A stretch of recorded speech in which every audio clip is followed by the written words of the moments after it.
Hey everyone, welcome back to the channel. I'm Mix, and today we're diving into what might just be the most dramatic plot-twisting arms deal to hit Latin America in recent history. I want you to imagine something for a second. Let's say you're walking into a dealership to sign the final paperwork on a top-tier European sports car. You've agreed on the price, the extras are sorted out, and it's basically a done deal. But suddenly, an American dealer intercepts you with an insane counteroffer. Their absolute top-of-the-line model at a massive 50% discount. The only catch? You have to agree to have some of the premium features stripped out. Would you change your mind at the very last second? Well, that is exactly the dilemma the Peruvian Air Force is facing right now in an F-16 deal that has the global defense community buzzing.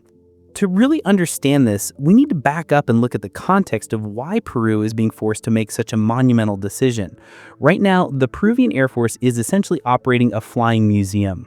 Their current fighter fleet is a massive logistical headache, mixing Western aircraft like the French Dassault Mirage 2000 with Eastern bloc jets like the Russian MiG-29 and Su-25 ground attack aircraft. The problem? These airframes are decades old, and to make matters worse, the prolonged conflict between Russia and Ukraine has completely severed supply lines for Russian spare parts. Peru simply cannot properly maintain or field their MiG-29s and Su-25s anymore. This logistical nightmare has forced the government in Lima into a corner, pushing them to urgently find a modern replacement before their airspace is left completely defenseless. At first, the undisputed frontrunner and the jet that everyone assumed was a lock for the contract was the JAS-39 Gripen EF from the Swedish aerospace company Saab. The reason Peru leaned so heavily toward the Gripen was that it perfectly checked all the boxes for a nation with a tight defense budget. The Gripen is legendary for having an incredibly low cost per flight hour, coming in at nearly half the operating cost of comparable American fighters. On top of that, Sweden put an incredibly generous package on the table. They included a full suite of advanced weaponry, highlighted by the Meteor Beyond Visual Range missile, arguably one of the most lethal air-to-air missiles on the planet today. They even threw in a comprehensive tech transfer agreement, meaning Sweden would teach Peruvian engineers how to maintain and service the jets independently. It looked like a done deal, and Peru was practically holding the pen ready to sign. But in the world of global arms sales, it's never that simple.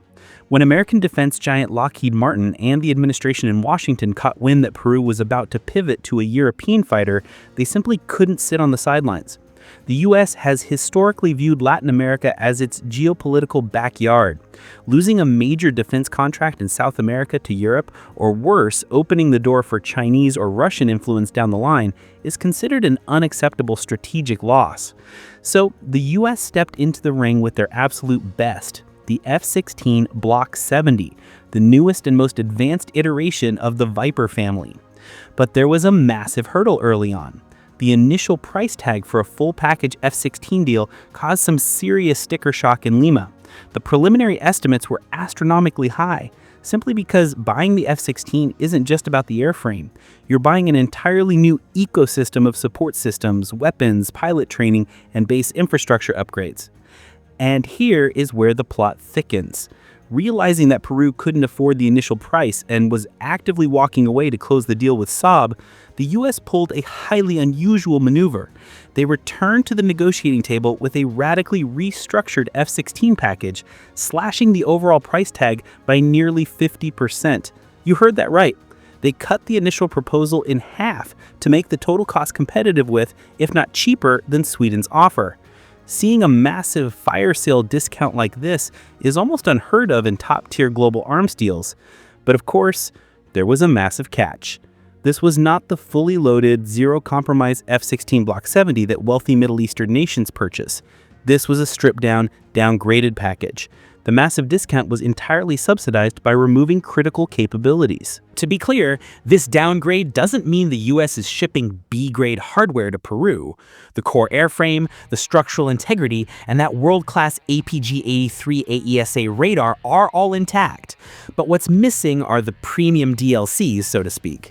The US opted to strip out parts of the Advanced Electronic Warfare suite. They reduced the number of spare parts in the logistical package. And most importantly, they heavily downgraded the weapons package. Instead of getting a large stockpile of the absolute latest bleeding-edge missiles, Peru was offered a basic entry-level weapons loadout just enough to get them operational. Furthermore, they are restricted from accessing deep source code, meaning Peru will be entirely dependent on the US for maintenance and upgrades for the entire 30 to 40-year lifespan of these jets. It's essentially buying the base model of a great jet at a massive discount, but permanently locking yourself into the US military ecosystem. Let's actually take a look at the numbers to see exactly what this looks like on paper.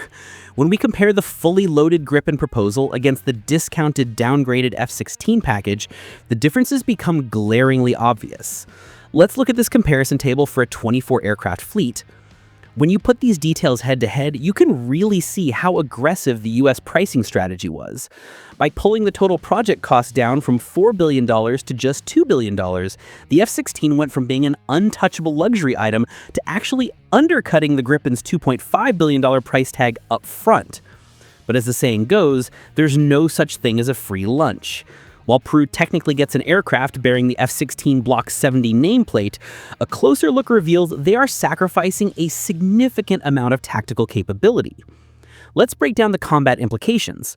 The Gripen offers 10 hardpoints and a slightly longer combat radius of 1,500 kilometers.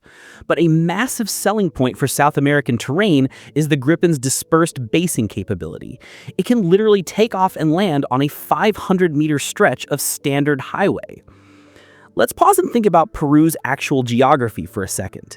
This is a country dominated by the towering Andes Mountains and the dense, unforgiving Amazon rainforest. In a real-world defense scenario across these extreme environments, having a jet that can operate from austere, improvised dirt strips or highways is a massive strategic asset. The F-16, on the other hand, is a bit of a hangar queen. Because it requires highly maintained, clean infrastructure to prevent debris from destroying the engine, it forces the Peruvian Air Force to centralize their operations. This makes their primary air bases predictable, high-value targets that could potentially be wiped out in a preemptive strike before the F-16s even get a chance to take off. Then there's the weapons and EW package. Sweden was offering complete EW customization and the Meteor missile, an absolute nightmare for any adversary. Under the downgrade, Peru gets basic electronic protection and older IM-120 missiles, meaning in a real fight, Peruvian pilots might find themselves outranged by adversaries before they can even take a shot. And then we have to talk about the real wallet killer, the cost per flight hour. The Gripen sips fuel and costs about $8,000 an hour to fly. The F-16 bleeds money at $22,000 an hour, nearly 3 times the cost. Furthermore, because there's no technology transfer, Peru has to rely on expensive American contractors for deep maintenance.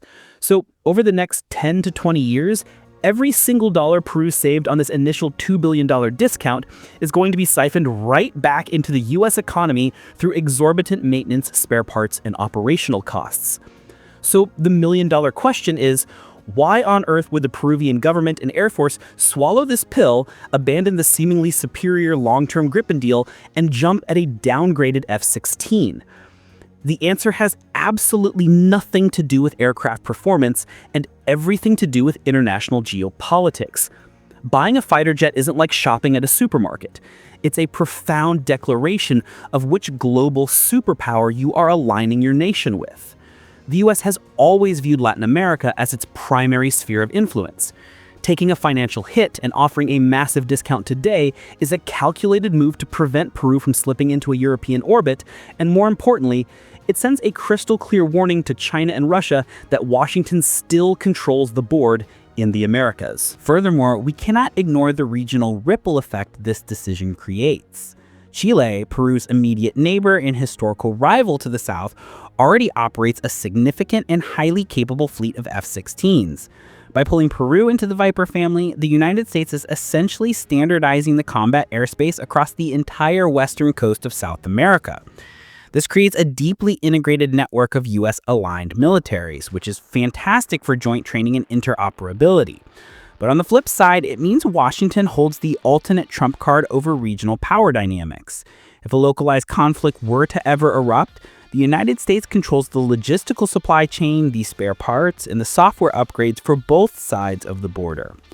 It is an absolute masterclass in defense diplomacy by the US, ensuring that American strategic interests remain completely insulated and dominant. For Peru, opting for the downgraded F-16 buys them something that a spec sheet simply can't measure: a VIP political and military relationship with the United States.